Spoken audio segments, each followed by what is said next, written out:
Bonjour à toi, aujourd'hui on parle de la peur du regard de l'autre. Le regard de l'autre c'est juste une perception. Comme mon regard sur l'autre est juste une perception. Pouvoir se libérer de la peur du regard de l'autre, c'est de s'autoriser soit à voir que j'ai un regard sur l'autre qui n'est pas forcément celui qui le met plus en valeur. De s'autoriser à voir à l'intérieur de nous que des fois on est en train d'être dur avec les autres, en train de les critiquer, en train de les rejeter. Et puisque je le fais, c'est normal qu'ils le font aussi parce qu'on n'est pas des choses différentes, on est juste des êtres humains.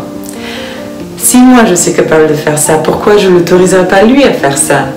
Et il y a une vraie utilité. Si je fais ça avec lui, c'est que je pars du principe que ça peut l'aider à être à ajuster son comportement, à être plus flexible dans ses réactions. Et surtout à devenir authentique, peu importe si je l'accepte ou pas. En lui créant de la résistance à lui, je lui permets lui à ajuster et à affirmer qui il est.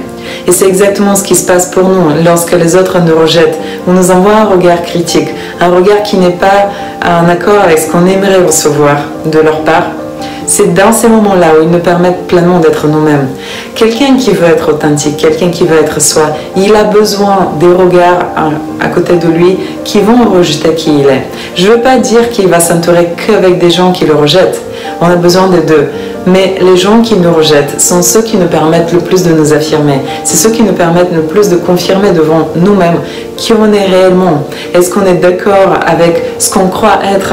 Et c'est dans cette résistance-là qu'on va le plus dire « Ah non, non, c'est pas parce que tu crois que je devrais être d'une manière différente que je le serai. » Et c'est là-dedans où on se confirme à soi-même qui on est. On a besoin de ce regard de l'autre, on a besoin de ce rejet de l'autre. Et au lieu d'avoir peur, le mieux c'est d'accepter cette sensation désagréable à l'intérieur de nous qui est proche de la douleur, voire clairement de la douleur. Des fois on l'éprouve à l'intérieur, des fois on la ressent au niveau de la cage thoracique ou dans le ventre.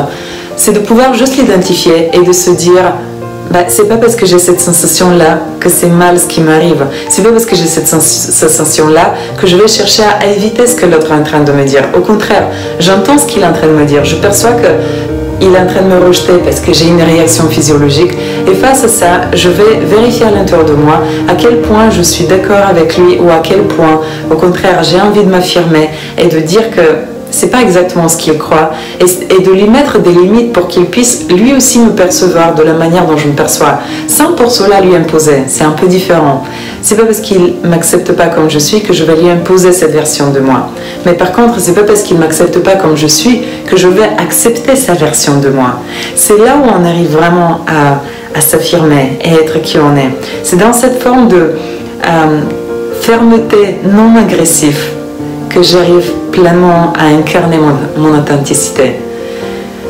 Et ça arrive souvent quand on est face à quelqu'un qui est en train de nous rejeter.